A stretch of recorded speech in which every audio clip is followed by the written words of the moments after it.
Here we are in 8.3. Now your book says this is graphing general rational functions, but the word general is a little bit weird. Real. These ones get a little more complicated. You can still use these techniques to graph the more simple ones from 8.2. Although these 4 steps actually assume that the entire thing is in one fraction. If you have multiple fractions added together or something being added outside the fraction, it's going to kind of throw things off. So let's get into it. In 8.2, we talked about our 4 pieces of information we find. So these should be somewhat familiar. But to find the vertical asymptotes, you set the denominator, that's the bottom of the fraction, equal to 0.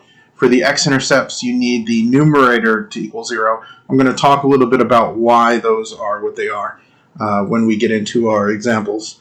For number 3, then, to find the y-intercept, you're going to make x equal 0. That just finds the point where x equals 0. And then number 4, last time we divided the coefficients, which is actually the correct thing to do when the degrees are the same. When the degrees are not the same, you need to compare the degrees. And again, we're going to talk about how fractions work a little bit so I can unpack how comparing the degrees helps you. But I think it's better to do it with an example. So I'm going to get right to our first example, which is y equals -2 over x squared plus 2. All right, the first thing I notice is that I'm going to set the denominator equal to 0. So that means x squared plus 2 equals 0, which means x squared would have to be -2, which isn't going to happen for any real number x, because anytime you square something, well, it's either 0 or positive. So this is not going to happen for any real numbers, which means there's no vertical asymptotes. So already we know this graph is going to look different from the hyperbolas in section 8.2. There's no vertical asymptotes. So I'm going to move on. Number 2 is to set the numerator equal to 0. -2 equals 0. That's also not true. That's never going to happen. So there's no x-intercepts either. Thirdly, I'm going to stick in 0 for x, and this I can do. When I stick in 0 for x, I get -2 over 0 plus 2, which is -1. So 0, -1 is my y-intercept. That's good. I have at least 1 point. And lastly, I'm going to compare the degrees. I forgot to talk about why setting those equal works, so let's do that now. When you think about a fraction, when the top of a fraction is 0, it doesn't matter what's on the bottom. Anything. Because when you're dividing 0 by a number, the answer is just 0. And that's why setting the numerator equal to 0 is going to find your x-intercepts, because you can never make a fraction 0 on its bottom. To make a fraction 0, you need the top to be 0. If you have a 0 on the bottom, you're not allowed to divide by 0. This causes problems. And that's what produces actually your vertical asymptotes, is when the bottom is approaching 0. When the bottom of a fraction gets smaller, the answer to the fraction gets bigger. So if you think about it, 4 divided by 4 is 1. If I make the bottom smaller, 4 divided by 2, that's 2. If I make the bottom even smaller, the answer gets bigger. If I divide by a number less than 1, then my answer is actually even bigger than 4. That'd be 8. So as the bottom is approaching 0, the answers are getting bigger and bigger until I reach the point where the answers are so big they don't fit on my graph anymore. That's what produces these vertical asymptotes. Same thing happens on the negative side, like if it's going down. If one of these numbers is negative, the answers are negative, but they're getting bigger and bigger. So when the bottom of the fraction approaches 0, the answers get really big. When the top of the fraction approaches 0, the answers get really small. And that's why setting these equal to 0 can give me this information about my graph. Now when I'm comparing the degrees, instead of the top and bottom of my fraction heading towards 0, I'm talking about for really large values of x. So this isn't approaching 0, x is approaching infinity, x is getting really big. And as x gets really big, the bottom of this fraction gets really big. And just like making the bottom of the fraction smaller makes the answers bigger, making the bottom of the fraction bigger, like say 4 divided by 16, equals 1/4. Making the bottom of a fraction bigger makes the answer smaller. So as x approaches infinity, the bottom of the fraction wants to make the fraction head toward the answer, head toward 0. The top of the fraction, if the top is getting bigger, it's going to want to make the answer head toward infinity. So you have to actually compare who's going to win. It's like a tug of war. In this case, the degree on top is 0. There's no x's. The top is not getting bigger. It's staying at -2. The bottom has degree 2, which is the higher degree. It's going to head toward infinity much faster than -2 because -2 is not moving anywhere. So the bottom of the fraction is getting bigger. The top is not, which means the answers are getting smaller. So when the degree on the bottom is bigger, the answers are heading towards 0 as x gets really big, and my horizontal asymptote is going to be y equals 0. If the bottom has the bigger degree, the horizontal asymptote will be at y equals 0 every time. So now I have my 4 pieces of information, although I really should have written that one over here. Y equals 0. All right, I have a y-intercept at 0, -1, and a horizontal asymptote at y equals 0.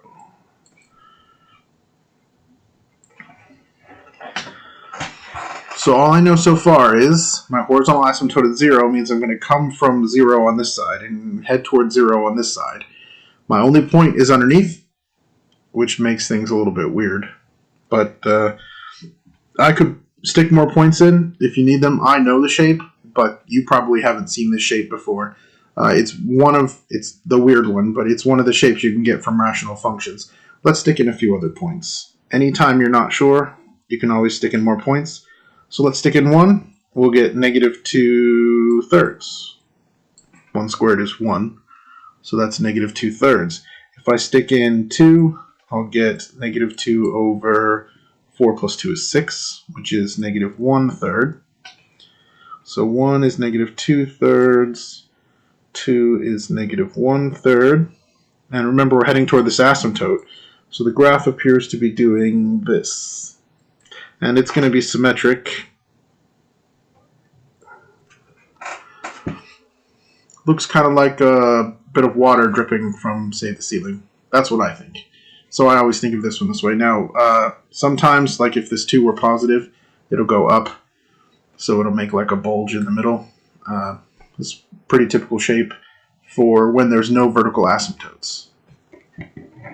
There's our first example, and it's graphed. Horizontal asymptote, no vertical asymptotes.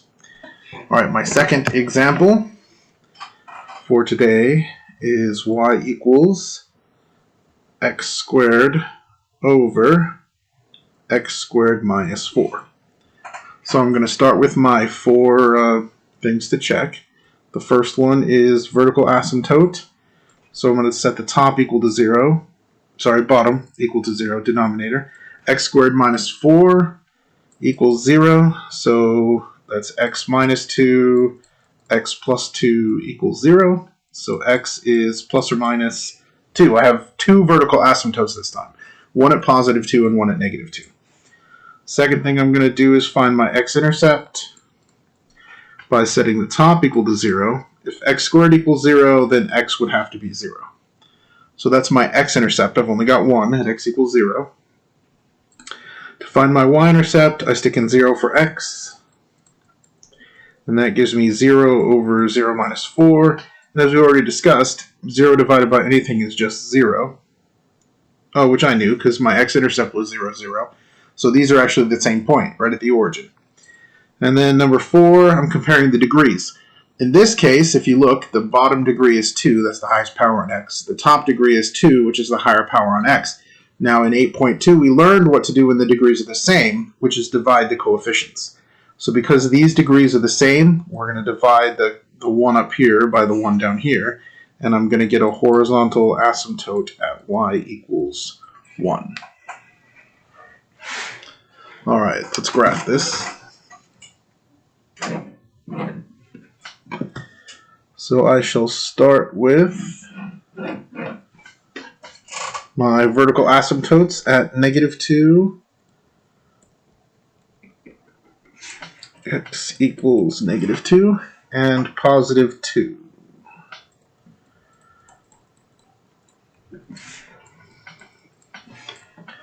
Those are my vertical asymptotes. My horizontal asymptote is at y equals 1. So while I'm doing asymptotes, I'll go ahead and draw that. My x-intercept and y-intercept are 0, 0. I have this argument every year, so I'm going to say it for you right now. Vertical asymptotes are a serious problem, and you are not allowed to cross them because you're not allowed to divide by 0. Horizontal asymptotes, in the middle, we're not really concerned about them.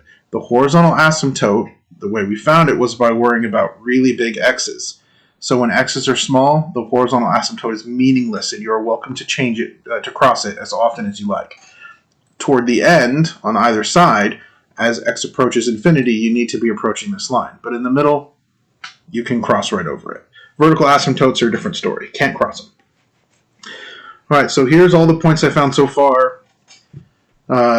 Yeah, this one's a little tricky, so you'd prefer more points. X, Y, I'm going to stick in 1. Got to figure out what we're doing in the middle. I should actually mention more generally, our vertical asymptotes split our graph into pieces. Now in 8.2, there was one vertical asymptote. We had 2 pieces. With 2 vertical asymptotes, there's 3 parts to our graph. There's going to be something over here on the left, and something in the middle, and something over here on the right. And I have to make sure I find all those pieces.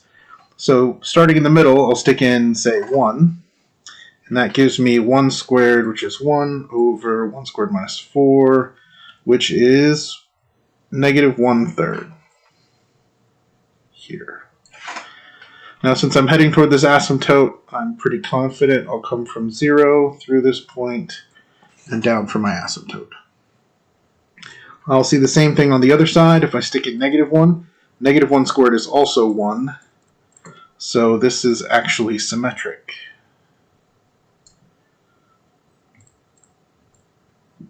I gotta make sure I do at least one graph that's not symmetric. The next one's not. Okay, that'll be fine then. They're not always symmetric, so watch out. This one is, though. It's the x squareds that are the same for positives and negatives. So there's my middle. I have my middle piece now. I need to figure out what's going on over here. I know I need to head toward this asymptote, and I know I need to. There's an asymptote here. Now, if I come up from below here, in order to get to my asymptote, I would have to cross the x-axis. But I already found all my x-intercepts. There's only 1, which means I can't cross this x-axis again. I've already crossed it, and there's no more x-intercepts. So this part has to come down from on top. If you weren't sure about that reasoning, you can stick in something like 3, and you'll get, let's see, 3 squared is 9, over 9 minus 4 is 9/5, or 1 4/5, 1.8. Right there, which lets me know this one's on top. You can see this shape is pretty reminiscent of our hyperbola. It's not a hyperbola, but it's got the same kind of general feel to it. Similarly, we already know this graph is symmetric, but if I stick in -3, I'm going to get exactly the same answer. 9/5. So this other side is going to come down and over like this. Now I have all 3 pieces. If your instructions are to state the domain for these functions, remember that your domain excludes the vertical asymptotes. So x cannot be plus or minus 2 in this case, is my domain. Anything except +2 and -2.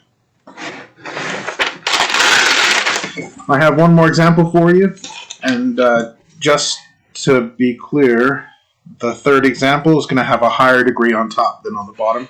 The first one, the bottom, had the higher degree. Fraction heads towards 0. The second one was the degrees the same, so we divide the coefficients and head towards some other number. In this example, the degree on top will be bigger, and that'll be the third case, and we'll be all set. So y equals x squared minus 2x plus 1 over x plus 2. So I'm going to start by finding the vertical asymptote by making the bottom equal 0. X plus 2 equals 0, which means x is going to be negative 2. X-intercept occurs where the top equals 0. This I need to factor. Now, if you're quick, you've already noticed this is a perfect square. But we need two numbers that multiply to 1, which have to be 1 and 1. And that's x and x. So these have to be the same, x minus 1 squared. So that means first that my x-intercept is at 1. I've only got one of them. But because this one is squared, it's got a multiplicity, this is one of those places where the x-intercept is going to bounce rather than cross. It's going to touch the axis and then move back away from it rather than crossing. Number 3 is find the y-intercept. So I'm going to stick in 0, and I get 0 and 0 and 1 over 0 and 2, which is 1/2. And lastly, I compare the degrees. Now, the x here is headed toward infinity. This x squared minus 2x also headed toward infinity. But the x squared is going to get bigger much faster than the x, which means the top of the fraction, which wants to go to infinity, is going to dominate rather than the bottom, which is trying to make the answer go to 0. So this graph is actually going to head toward infinity. It has no horizontal asymptote. It's going to head toward infinity. Now you need to be careful about whether it's heading toward positive infinity or negative infinity, but you can do that by sticking in some points or by looking at the rest of the graph. There's patterns that you can recognize.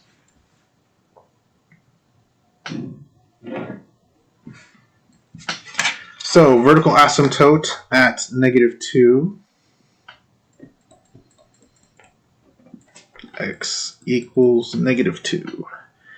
Number 2, x-intercept at positive 1. That's over here. Remember, it's going to bounce there rather than crossing. The y-intercept is at positive 1/2, which is right there. And there's no horizontal asymptote, so this graph is headed toward infinity. In this case, because I know this has to bounce, it's going to come down here. I know it's going to be heading up, which means this side has to head toward positive infinity. I can stick in more points to confirm, which I guess I will do for your benefit, like say 2. 2 will give me 4 minus 4 plus 1 over 4, which is 1/4. I'll stick in 3, which will give me 9 minus 6 plus 1 over 5. 9 minus 6 is 3, that's 4/5. It's close to 1. So you can see it's heading up now. It's going this way. On the left side, I'm already heading up. I have no more x-intercepts, so I couldn't go down even if I wanted to. This graph is going to head up toward this asymptote. You could confirm by sticking in negative 1. I'm not going to bother. Because we have one vertical asymptote, there's 2 parts to this graph. I've done the right side. I have to do the left side. Studying multiplicity will tell me it needs to be underneath, but in case you're not sure about that, with the multiplicities on the bottom, we can stick in, say, negative 3, and it will tell me where my graph will be at negative 3. Negative 3 squared is 9, but negative 2 times negative 3 is plus 6, so that's 15, 16 over negative 3 plus 2 is negative 1. So negative 3, negative 16, it's so far down still it's off the bottom of my graph. Oh, and it's headed toward infinity. It may never actually reach high enough that I'm comfortable graphing it. Negative 4. No, I don't really care that much. So I'm going to draw it coming up here, and let's see, negative 16, 5, 6, 7, 8. Wow. It's way down here. It's doing something like this. I'm not really going to fuss. If you find this and find out it's really small and you don't draw it to scale, I'm okay. But you do need to draw something over here so that I understand what you're doing. It may actually come up higher. I probably should stick in some more points. You can always graph it on your calculator to find it too. It's down there somewhere. All right. Oh, that's my third example. So remember, because it's the part that's the most new, our fourth step where you're comparing the degrees, there's three ways that can go. If the top has the higher degree, higher, then there's no horizontal asymptote. You're going to head toward infinity, one way or the other. Notice this one heads towards positive infinity on the right, negative infinity on the left. Sometimes that's backwards. It can head toward positive infinity on both sides, so keep your head about you. If they have the same degree, then you're going to divide the coefficients. You're going to have y equals some number as your horizontal asymptote coefficients, which is what we did yesterday in 8.2. If the bottom has the higher degree,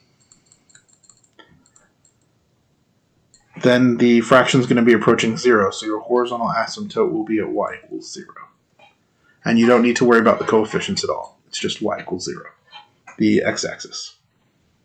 That should be enough to get you started. If you need more examples, I'll be happy to make some, so just let me know. I will post this with your assignment.